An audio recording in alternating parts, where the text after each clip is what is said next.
Right, recording's started. So, folks, first section then, who likes their work? Let's see if I can make this go for you. Oops, daisy. Does that picture make any sense?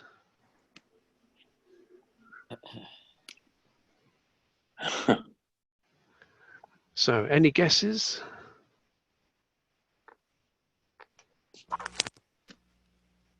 Nope. Okay. 20%.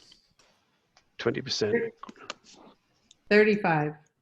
35. Hey, like 5%. it. 5%. Anybody else feeling brave? Okay, I think you're probably all in the right region. If you'd said 100%, I would have been a little skeptical. So here's another answer.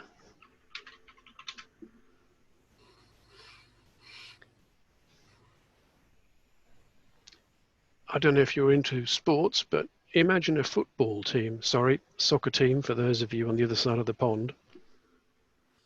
Would you want to run a soccer team on 21% of the players? Probably not. This is not a recent problem, so we'll need to examine it a bit further.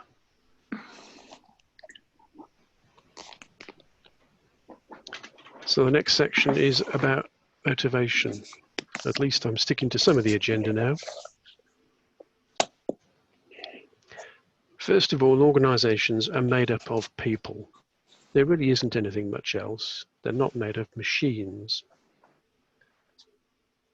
And we humans choose to practice skills. We build them. We play with them. Also, we act individually, sometimes in quite odd ways, but we're definitely not all thinking or doing the same thing at the same time. And I like to remember that despite the label human resources, we are not resources.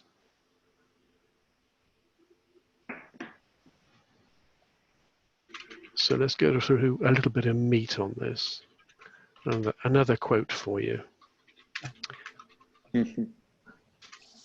So Ron, Deb and Doug, you'll know, and Robert, you'll know what snafu means. For those who don't, it's situation normal all fouled up. There is another version, but it's less polite. And I tend to think of organizations as being snafus once they get past the point of scale where they have more than 2 people. The flip side of this is that if our managers are not well trained, they probably deserve some help from a variety of sources.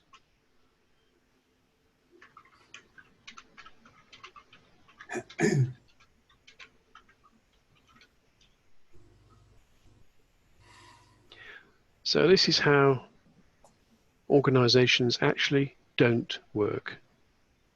It's a hierarchy. It's about holding money. It's about responsibility and reporting. And it's worth noting that all of the items on this page, or the original picture, are boxes with hard lines drawn around them. So they're constraining things.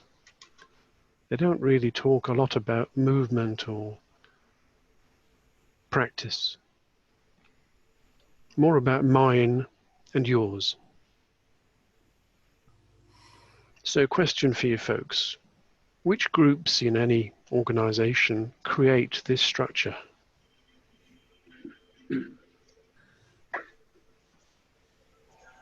The senior management. Yeah. Yeah. That'll do nicely. Jan's note in the bottom corner in red is relevant.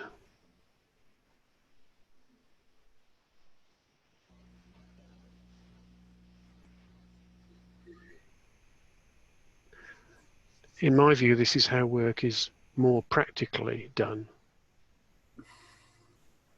The Acropolis is an ancient structure. That's a picture of it in the background.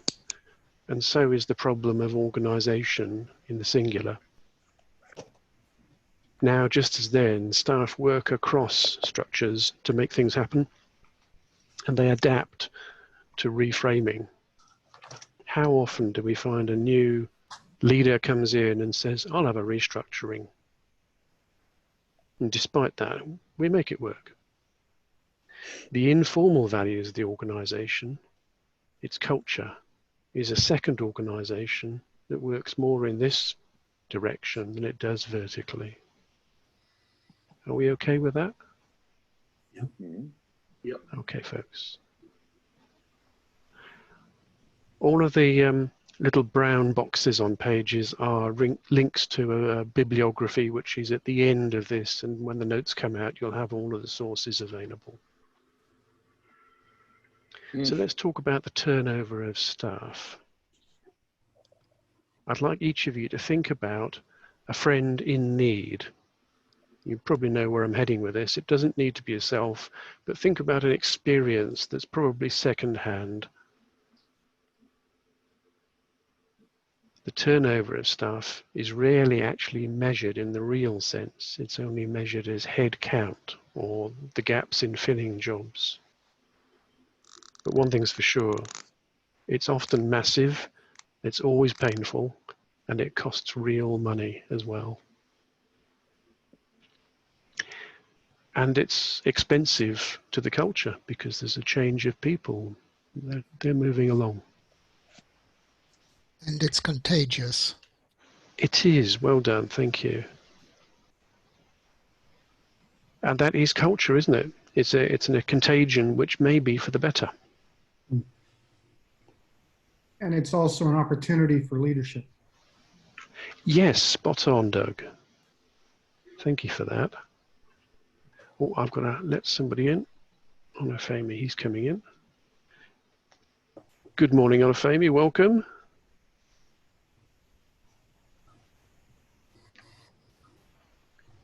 Okay, so we're only a few slides in. I'll be happy to catch up with you later if you want to rerun over the early ones.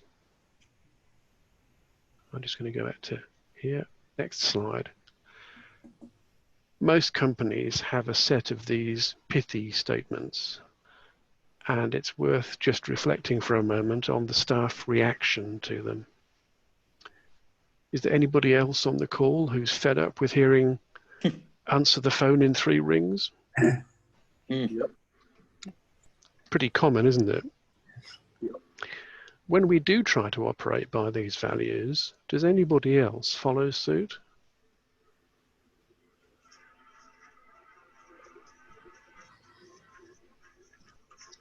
Sorry, can you clarify that, John? What do you mean by follow suit?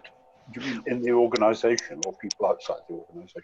Well, thinking of my friend in pain, I can tell you there are many situations where she's tried to operate by these espoused values to find that most of the organisation has become cynical and doesn't. So it becomes a one-way deal. Does that help, Brian? Yes, thank you. Okay. Rolling on then. So I borrowed this diagram from Bill Schirkenberg, as it nicely explains how managers learn.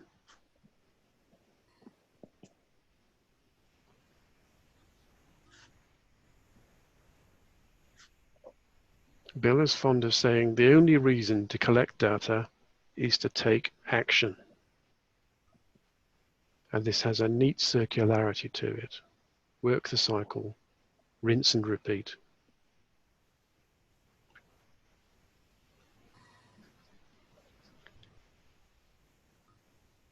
I've often found it very useful, John, when working inside organisations and discovering that there's a lot of data, a lot of reports floating around, to ask each of the people that prepare the data to ask the question, who are their internal customers and who are their internal suppliers. It's sometimes quite revealing, it's often quite revealing, that the original purpose of collecting the data has long since disappeared. They prepare the Friday afternoon report, they email it to somebody, and somebody doesn't know why they're receiving it, because it was something that was requested by their predecessor, and it just gets stored away on a hard disk somewhere, and it's of no value. Yeah, I sympathise with that. Something I occasionally use when introducing folk to the idea that they are connected up and downstream is the old SIPOC chain, although I don't like its linearity, the idea that everybody has a supplier and a customer. Yes. It encourages them to think that way, doesn't it? Yes. And it helps you get out of the silo approach, your earlier diagram with the vertical arrows, and to think about the horizontal flow a lot more. Yes, it does.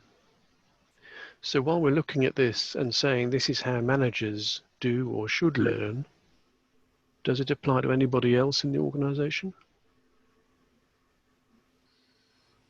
Does it not apply to anybody in the organization? Precisely where I was going, thank you. Yeah, I think we're all managers at some point. We may not have it in our titles. Even the intern's a manager in some way.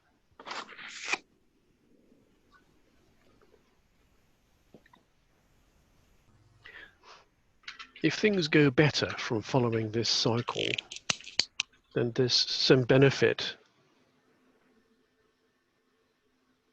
in perhaps forgetting whose name is on the report that goes up as a success. For a start off, where it's used well, everybody is a learner. And everybody in some way is a teacher or a coach. And that's another positive.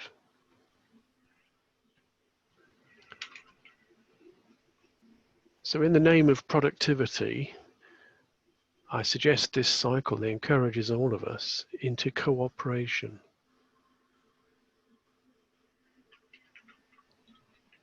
And that's where be a lifelong learner popped in. Any views on that?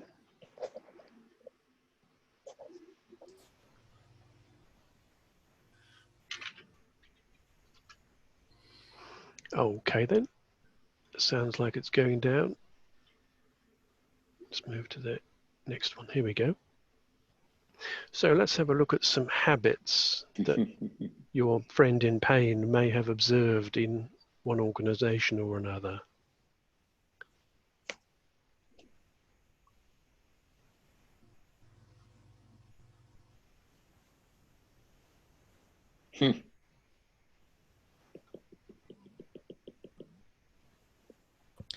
The third one reminds me of so many IT departments, well, not just IT departments, so many companies I've seen where it is more important to sit at your desk and type than to actually take a moment to think, because thinking is not productive.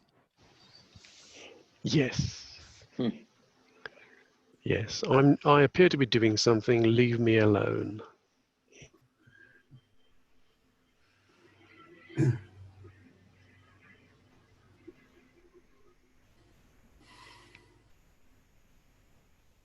On occasions I've been involved in program and project management where frantic activity was easily solved in place of actually doing something. So firefighting goes down quite well. Yep. And when we've fought the fire, where are we? Where we were before. Indeed. But dirty and coughing.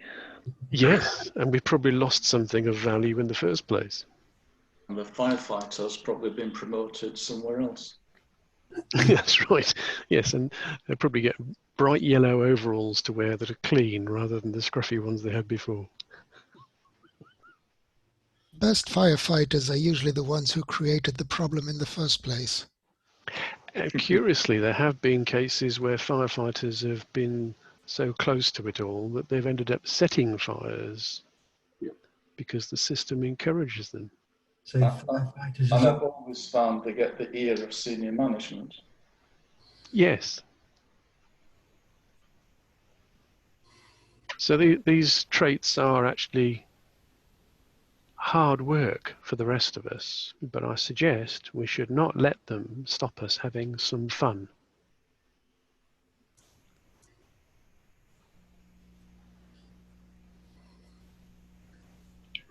So the second one up from the bottom, John, is an interesting one that some people, trying to think who first pointed this out,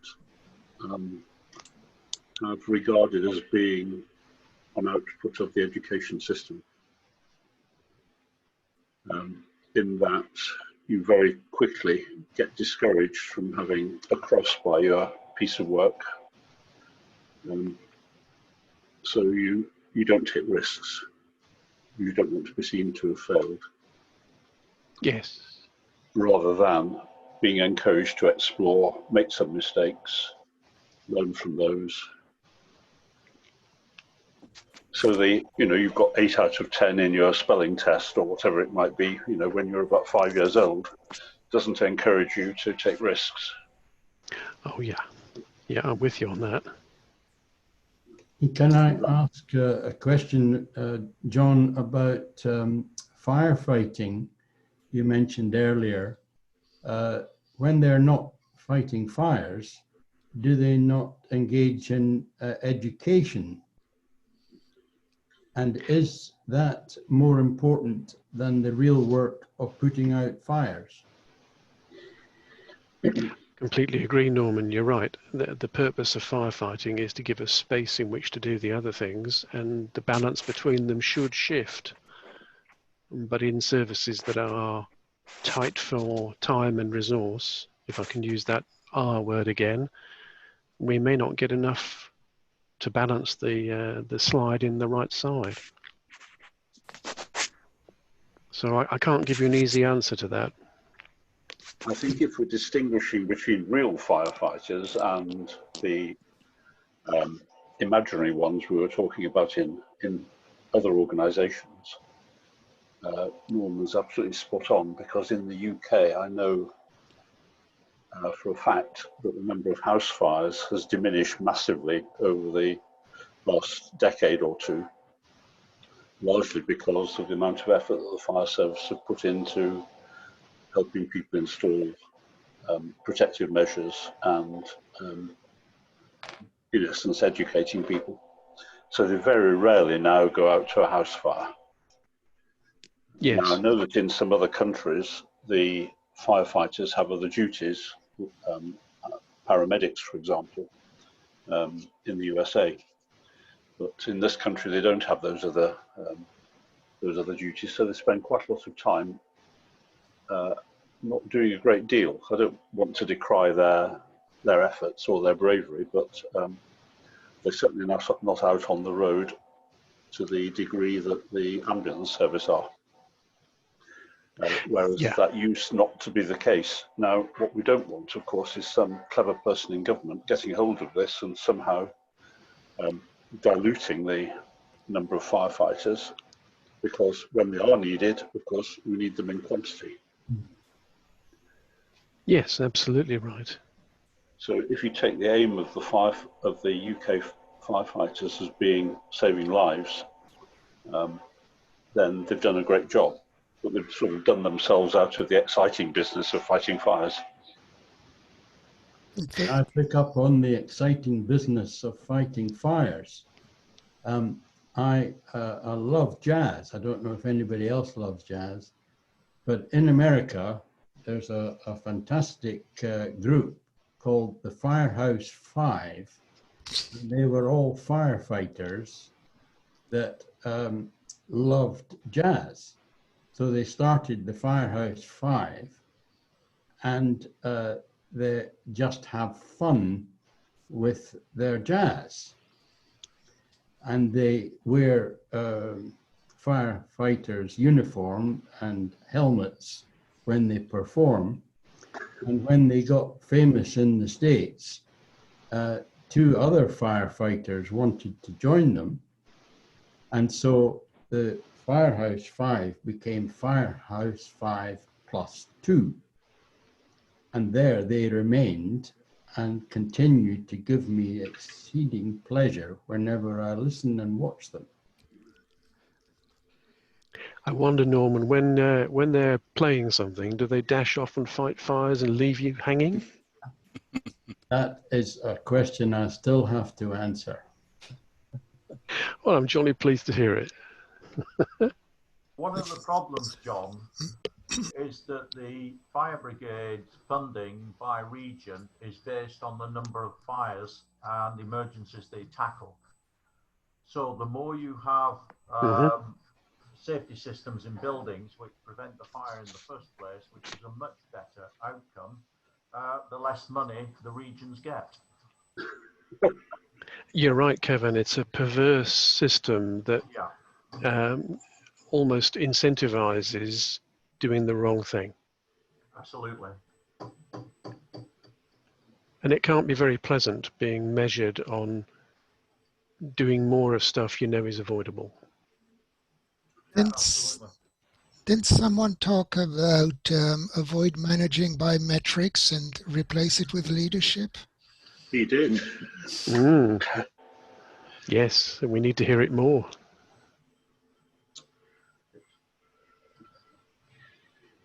Franz made an interesting comment here about the political landscape and the lack of funding in the public sector. And to some extent, this may be because there is a lack of understanding between the actors about what it's all about and what it's worth.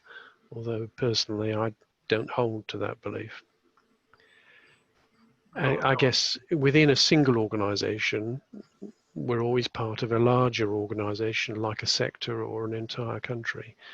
And having a consistent or steady understanding of its worth at that scale is an even tougher job than doing it within a single organization. Yes, and the other side of that, John, is cause and effect. Right? They have an amount of money, whatever that pot is, but it's still awarded if you have a fire. They need to find other mechanisms for paying the money. So it's not necessarily that. There's cause and effect in the middle of that. You're right. Thank you, Kevin. May I offer you a variation on the before last bullet there? And that is that being not seen to fail is more important. Would agree so it's safer to cover up your errors than to admit. I like that. Yes. Let me make a little scribble of that. Mm-hmm.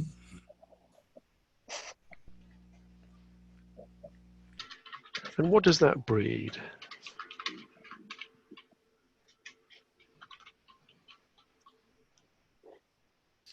It breeds more firefighting and therefore no time for fire prevention. Yes. So in the end, it's all worse, isn't it?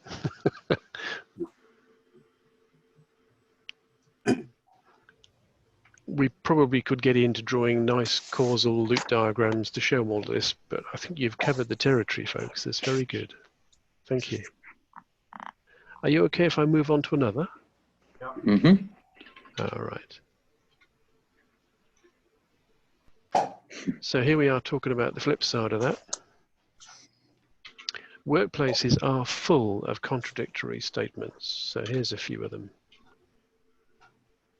And I see them as roughly pairs.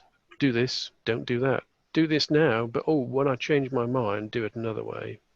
Don't make mistakes we've just covered about. And at the same time, we want you to innovate.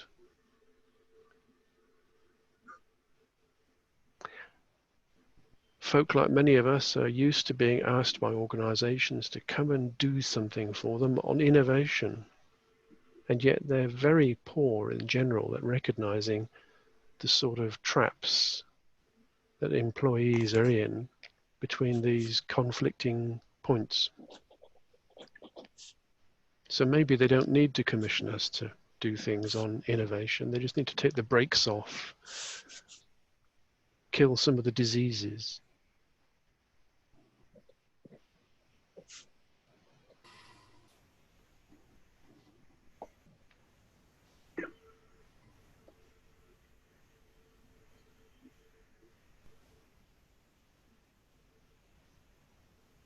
The greasy pole in the centre line wasn't intended to be the fireman's pole, but you know which one I mean. So I'm seeing this as a catch-22 style arrangement that is not designed, but it happens. And the net result is that it makes life very hard for people within the organization to know which flavor to follow at any moment.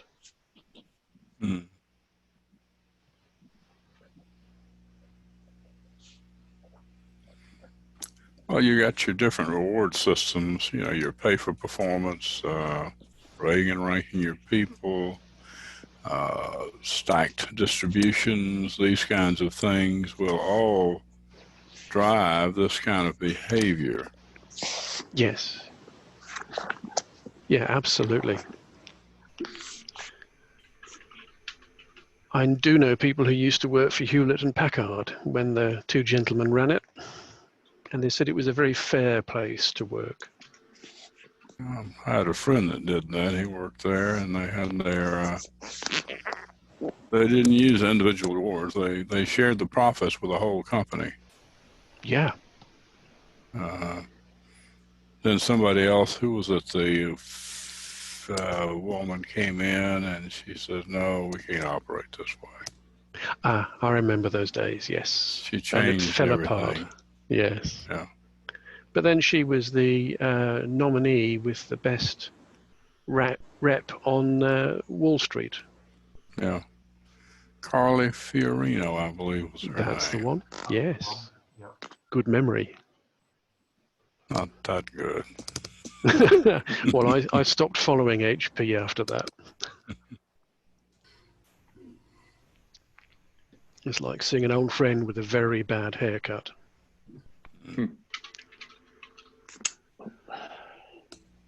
Okay, folks, ready to move on another one?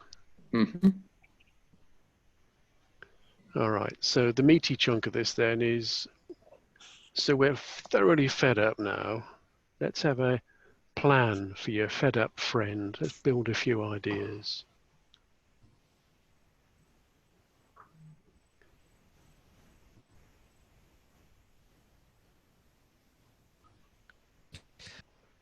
I think one of the recent lessons is that Zoom and online meetings come across as much more efficient than meeting room meetings.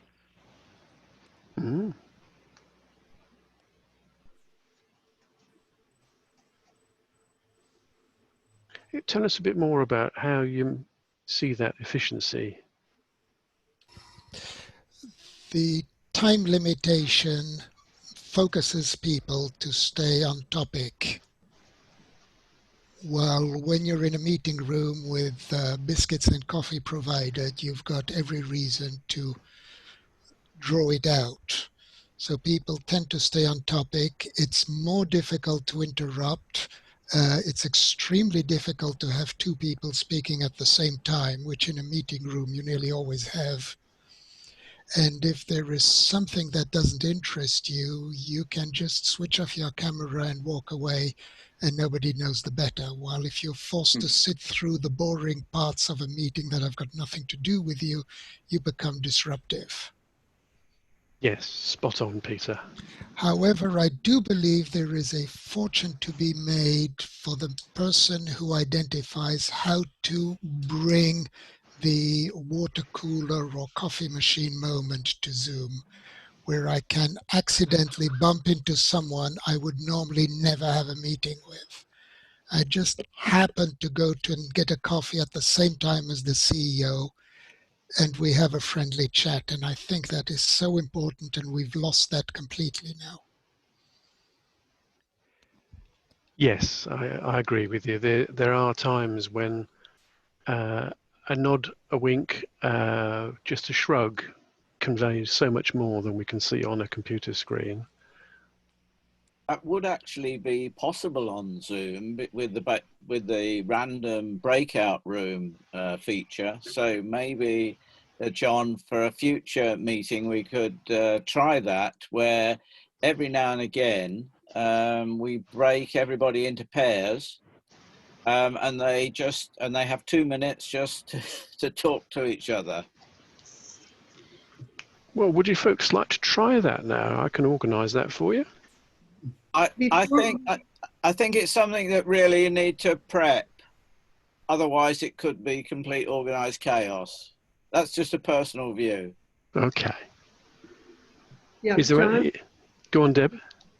A couple things that I think Barry's right on with the breakout, because when that was said, I was thinking, I was just recently joined some networking groups, and they break out in ways, you know, they have a common interest, either a regional interest or something where you break out.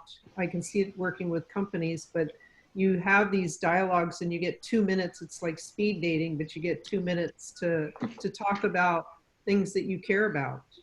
And I think, like I said, very spot on. You have to have it, do it. But I'd like to also now switch to just a couple words that came to mind as you were showing all those slides. Yes, please. As you know, my military background is a little more, I always got to cut. What's most important? What's most important? So 3 words that came to me. One, in your iterative cycle, is I didn't see the focus. I see the theory, but I didn't see the focus. And to me, it's constantly trying to keep people's attention on what are we about? What are we focusing on? What is our overall goal? And if we aren't clear on that, then it's easy to get distracted by all the things that can happen in a day. Yes.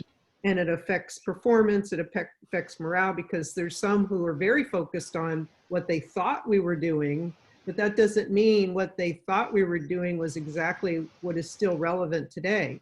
If you're not constantly checking in on what are we focusing on, what's that look like right now, given the new information coming in and the things that we've already done.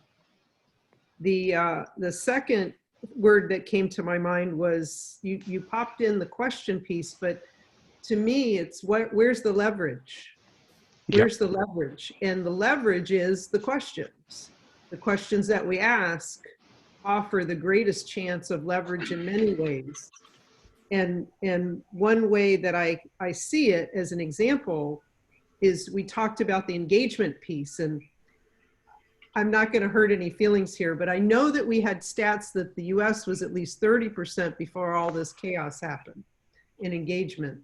And that was by Gallup. But it could, you know, today it's all bets were off, but they said that the world was about 15% engagement. So in general, it's pretty bad in many places. People show up and just do their job. And then now I'd like to switch into a meeting, how does that work and what does that look like in a meeting? I have 2 words, two concepts that I think everyone has experienced. I call one cockroach attacks, and I call the other one termite invasions. All right. And I do believe, as was discussed, that our time on Zoom has reduced many of those, but the cockroach attacks were the kind where people were yelling, that people get so impassioned about whatever they're talking about that they're very loud, very vocal, their energy comes across as negative. And I don't know if you've had cockroaches in your house, but they're really awful.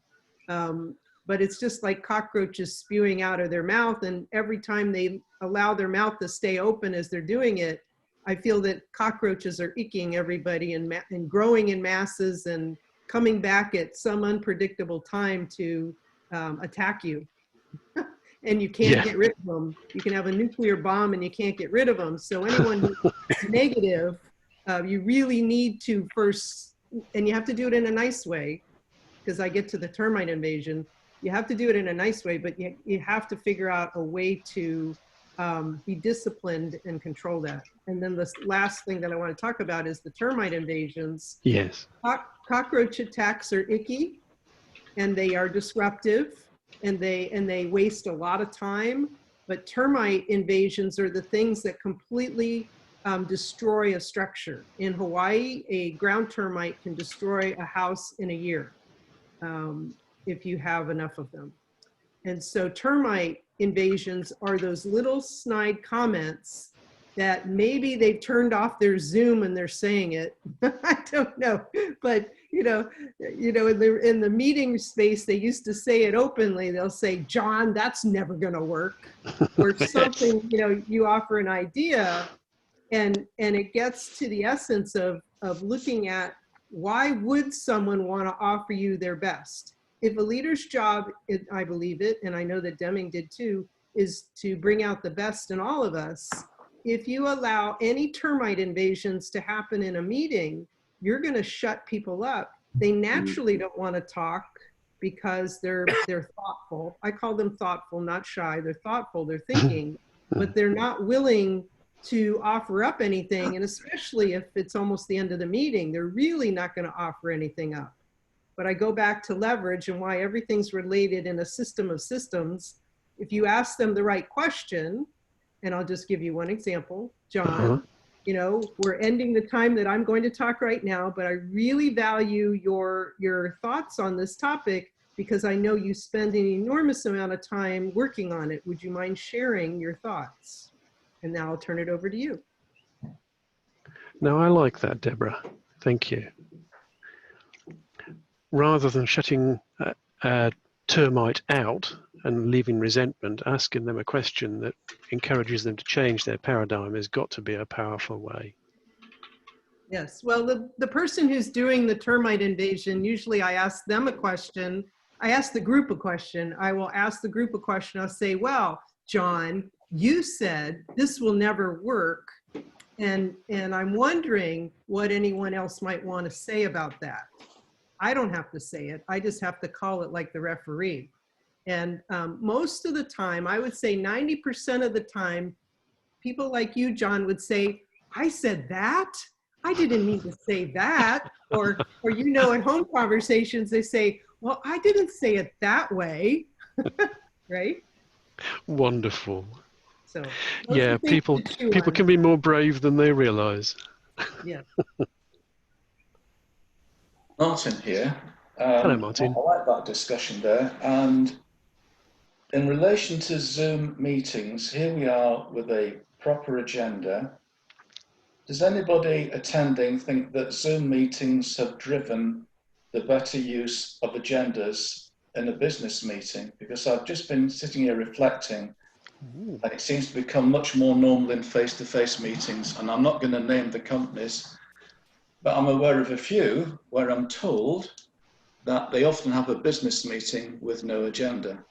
And so do people think that Zoom meetings have driven a better business agenda protocol, shall we say?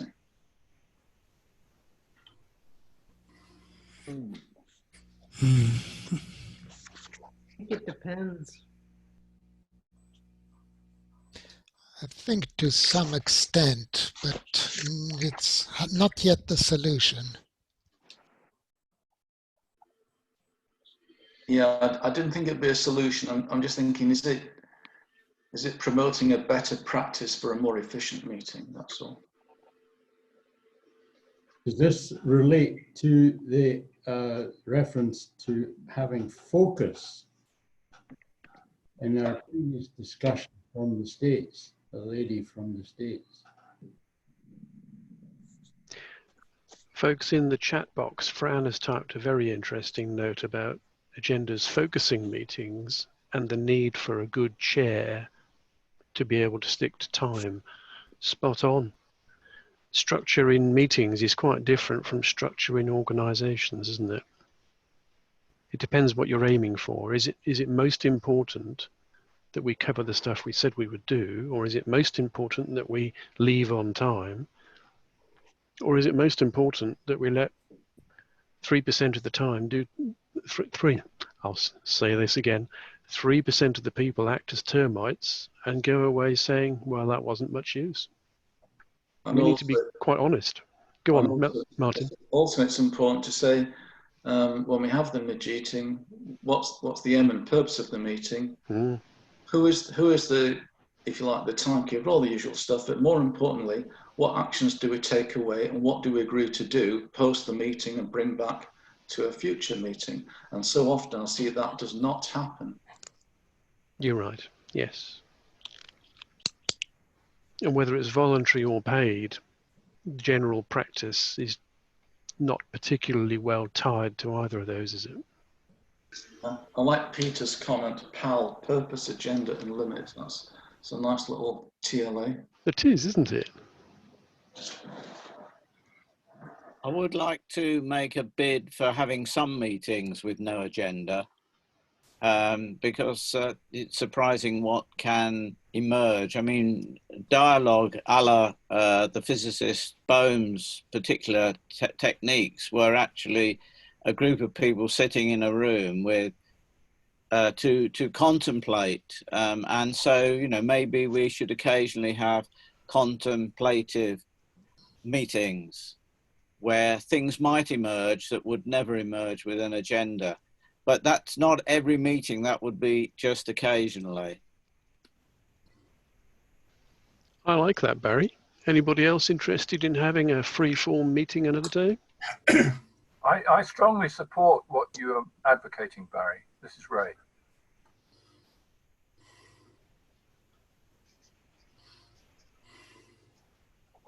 Right, well, at the very least, we three can do that. I will make a point of posting one up. Thank you.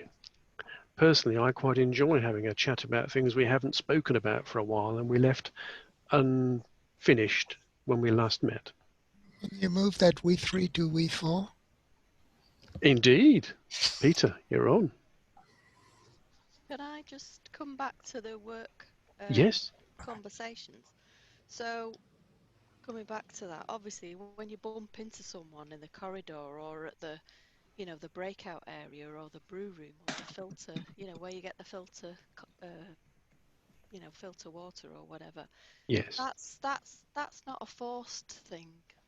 You know, sometimes it can be forced, can't it? Because you can think, oh, I just want a quick word with them down there. Whereas sometimes on a Zoom call, when you're forced into a breakout area with people that you might not necessarily want to be in a breakout area with, you know, it's about choice, isn't it?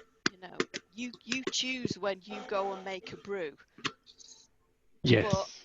But when you're forced into it, you know, and then you're forced into a breakout area, I just think, you know, that sometimes changes the whole dynamics. I think that, you know, the world of Zoom now is very different. You know, we've been very forced into working from home when we're not used to it. We have no policies for that agile working from home. You know, there's all those sorts of things to consider.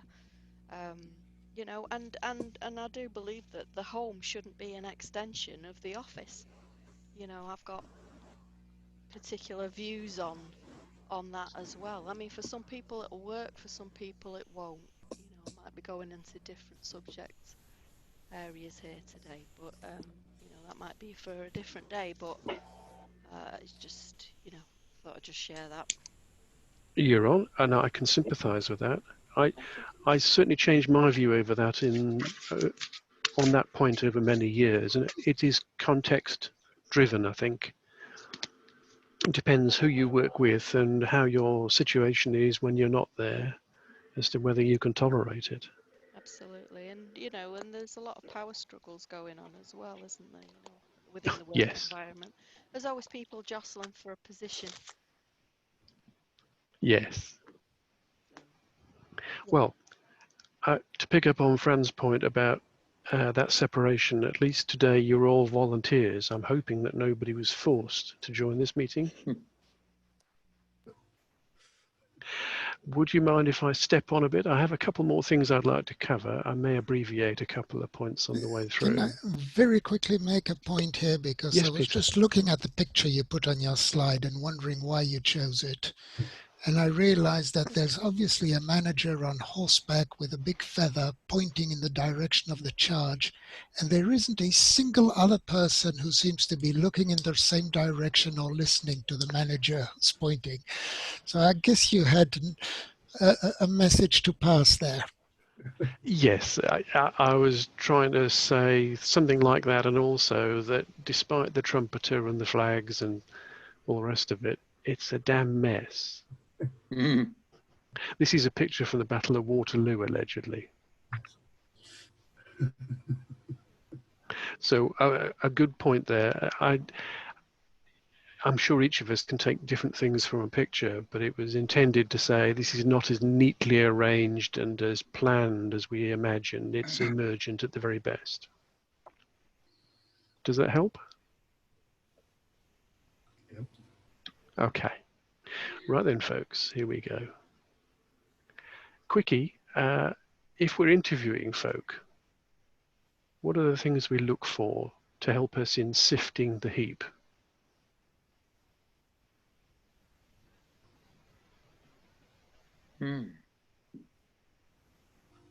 Excuse me being slightly cynical, I was trying to be provocative with these. I would argue there's two things that matter more than anything else. The first is competence for whatever it is you want someone to do. And probably the overarching one that's never, ever in the job advert in any substantive way is teamwork. We pay lip service to it. There is one of my current pet peeves, which is a subset of teamwork, and that is, how well do you fit into the team? In other words, do I relate to you? Do you come from the same background as me? Do you have the same kind of education as I have? Are you going to agree with everything we've already decided? Rather than, are you going to challenge us and find better ways of doing things? And then once it's been decided, that's when teamwork comes in. I love it. Thank you, Peter. I do like that. I couldn't have said it better. And I probably didn't and won't. You know, John, I think, there's John, a... two other escalations going on here. Just to pick up on Peter's point, you know, are they one of us? Is the point I think he's making. And the second one is, in order to justify existence, you often find HR departments with an arm's length of string of things that they can do to interviewees to get a better fit, so-called. And one of the last things they ever check is the typing speed. But they do go down to how well did you do in your A levels or your O levels, because that might have some latent indicator of ability to perform. Yes. In other words, it's upside down.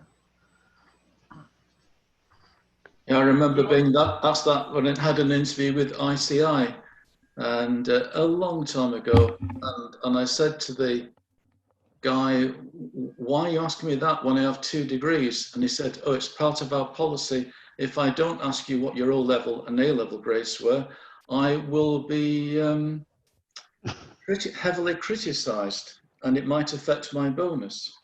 Oh, that's delightful. And on the interview panel was Terry Waite. Wow. He didn't ask that question, it was somebody else. It was a panel interview. Yeah, Terry would have ground his teeth and left rather than do that. Yeah. Thank you, Martin. I used to be a director of HR with several companies, and when we were hiring, I would sit down with the hiring manager and we would go over the position. You know, what does this person actually do in this position? And we would come up with a series of questions and things we needed to ask that person, you know, to kind of get an idea of how well they were going to fit in. You don't really know necessarily until, you know, they're there. But if you do a good, thorough interview, you've got a pretty good idea of, you know, how well this person's going to fit in with the company. Yes. I also remember when I joined, after I joined Jaguar Cars on the apocryphal date of 1st of April 1990, I said to one of my colleagues, why do people keep staring at me? He said, oh, they're trying to work out which gentleman's club or regiment you belong to, because that's why they keep looking at your ties. And I said, you must be joking. And said, no, that's the, and this was just after Lions, but that's how William Lyons ran the company. It was the old boys club. And thereafter, I stopped wearing my proud university ties or wherever, or school ties. And thereafter, I wore very abstract ties. And then I made a deliberate ploy of wearing suppliers' ties. And that really used to bother them. Lovely. There you are. You see, you're playing the system to your advantage. Absolutely. Yeah. Folks, I have an admission to make. We're going to run out of time, so it might be useful to ask you, can I ask some forbearance on a few minutes of extra time, or would you rather I wrapped up? No, I'm okay. Carry on. Keep going. Carry on. Mute everybody and carry on. Okay. Is there anybody who doesn't want to be muted? Okay, going on. I mute everybody. And you can unmute your microphones anytime you need to. Right, so let's move on from the interview question.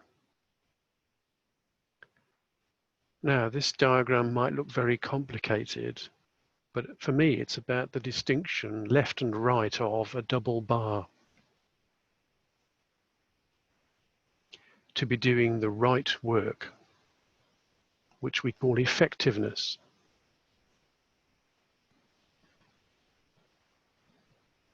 At the D end of the scale, 63 miles per hour is the speed a car was doing when it went past a speed camera.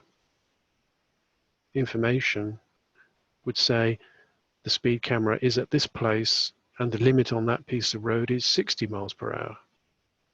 Knowledge is another matter. It's an abstraction from that, and so on. And I think the kicker is that for an organization to become effective as a unit, we have to try to get towards the wisdom. Otherwise, people are still just fighting fires, being busy. That's all I wanted out of this one.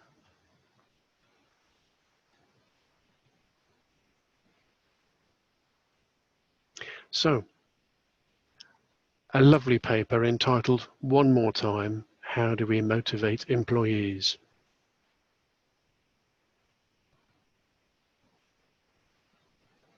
This is a little extract from a larger diagram, and all I need you to see at the moment is that the things that people value, the black bars to the right, are in a series of flavors which I'm about to explore with you. Are you okay if I move on?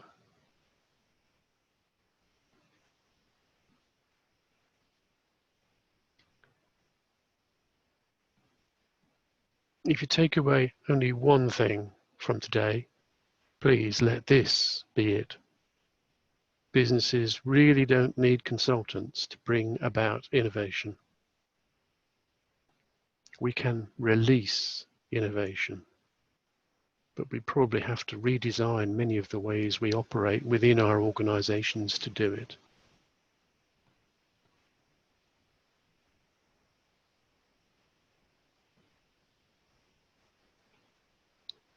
Okay, stepping up. Let's view this another way. I'm a great fan of Alderfer's diagram. This is an attempt at showing this another way. If we ignore for a moment the existence slice of this, relatedness is important to human beings. And I suggest the reason that we stay with an organization beyond the money is these two other tiles in green and blue. And there's a flow between them at each step of our relationship in organizations and our careers.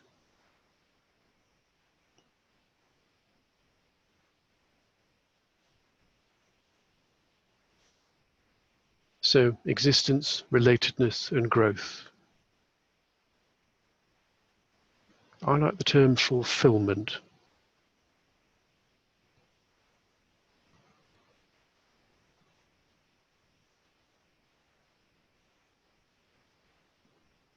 Okay, so I'm going to step on again. Another facet of this is the way that organizations talk about and record risk.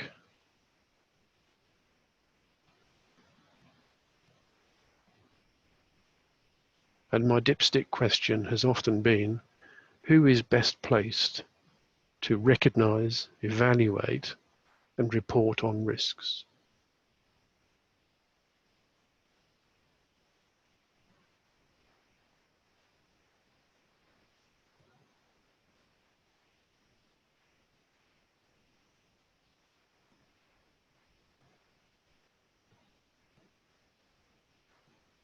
Okay, another one. So within organizations, who is it that drives change? This is a phrase often used in adverts for senior managers, driving change.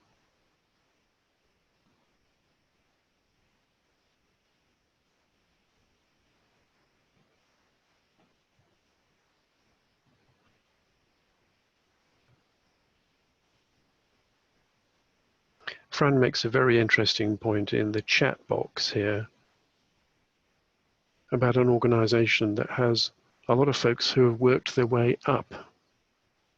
They may have learnt bad behaviors, but I imagine that also means they know quite a lot about the organization.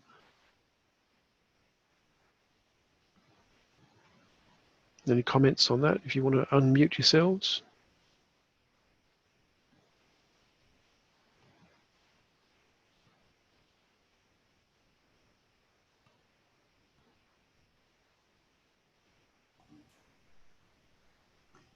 Does anybody want to comment on who hears first from customers?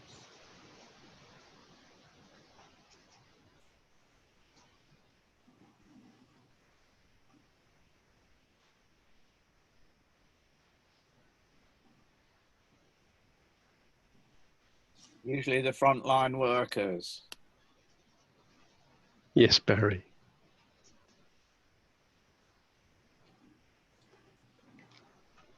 Anybody else?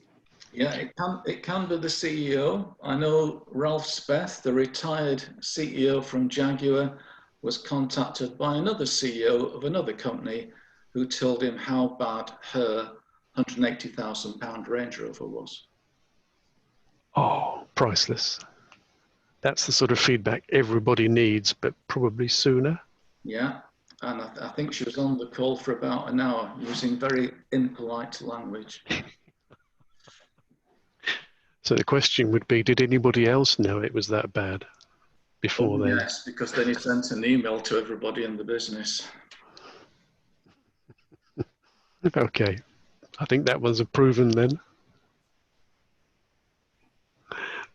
Thank you, Martin. Okay. I just quickly comment on yes, Norman. Personal experience when Ian McLaurin was running Tesco. I was in charge of a team of negotiators, and half of my team looked after Sainsbury, and the other half looked after Tesco. And Tesco were aiming to take Sainsbury. But the negotiators never identified what the aim was when they went to a negotiating meeting with the buyer.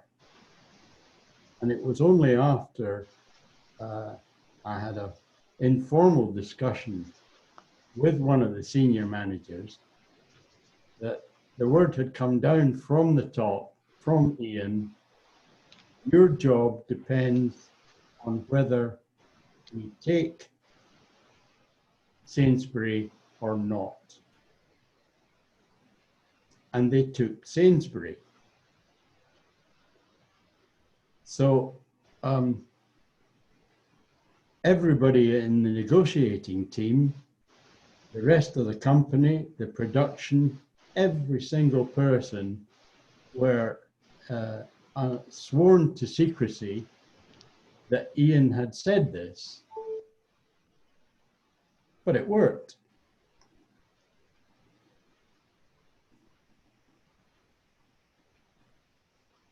Well, at least they had the same idea in their heads.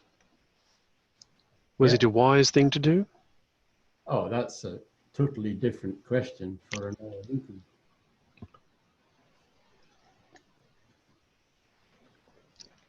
Okay, then, Norman, let's leave that one open, and perhaps we'll pick it up in a moment on the next couple of pieces. Thank you. So I suggest cooperation is important at this point again.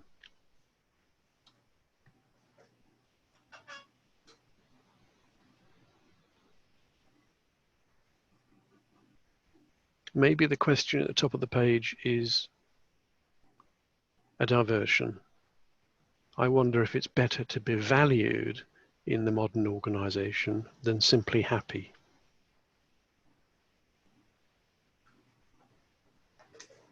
It's great when the two things match up.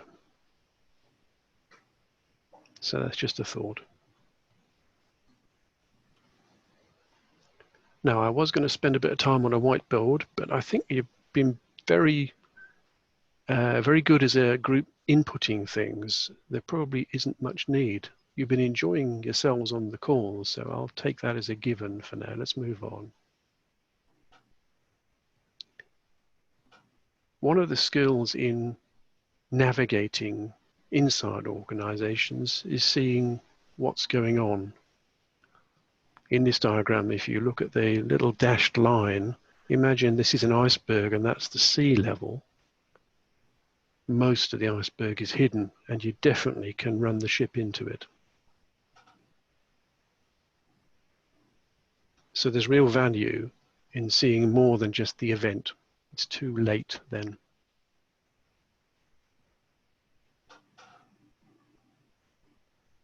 And if we see deeply enough, then we will start to re-examine our thinking.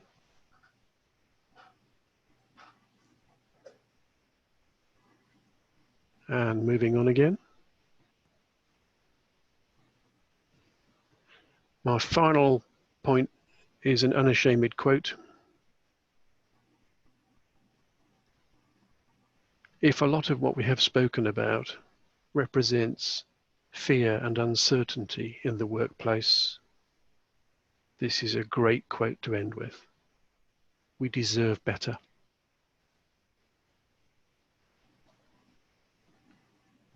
So my intention was to make some linkages between motivation and performance.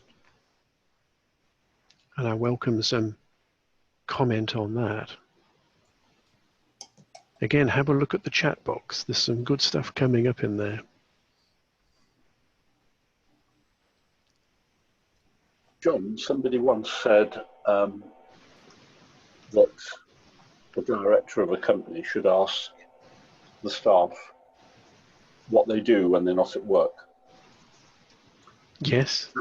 And they're likely to discover that they run the kids' football team, they are members of the PTA, they volunteer for the Red Cross, they whatever it might be. The follow-up question to that is, why do we have to force them to come to work by threatening them, by setting unachievable targets, by generally making their life fairly miserable when we demonstrate by what they do in their spare time, they demonstrate intrinsic motivation. So they're not lazy, they're not irresponsible, but we make the workplace such that we have to use these bribes and methods of cajoling them to get good performance out of them. I like it. Thank you, Brian.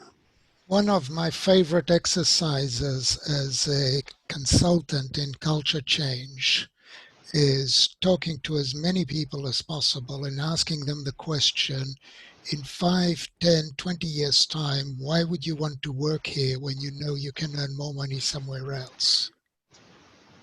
Yes. And bring that together, distill it, give it to the management and say, you know, actually people want to be here because you're providing cutting edge technology, because you're respected in the industry, whatever it is. It's not just money. No. Yeah. And that's a very human level. I like that. Thank you, Peter.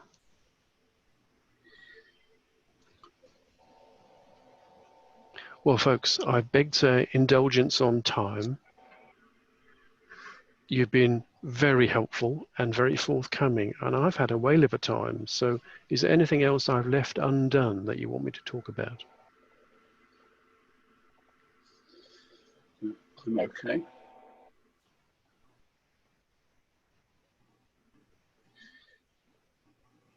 Well, I think that might be the point to call it a wrap officially. I can close the recording, and if anybody wants to stay on and talk over the chat column, it will be included in the video. Also, if you go to the chat box, you'll find in the bottom right corner an ellipsis or 3 little dots in a box. If you stab at that, you can save the chat for yourselves individually. Thank you for being our furthest traveled, Deb and Doug. And I hope when the dawn comes up, it's a really good day for you. Bye now. So thank you, folks. I've enjoyed this. I hope you've taken something interesting out of it, and it's a conversation we can continue. I'll close the recording now when I remember where the button is. And stop there. That's it.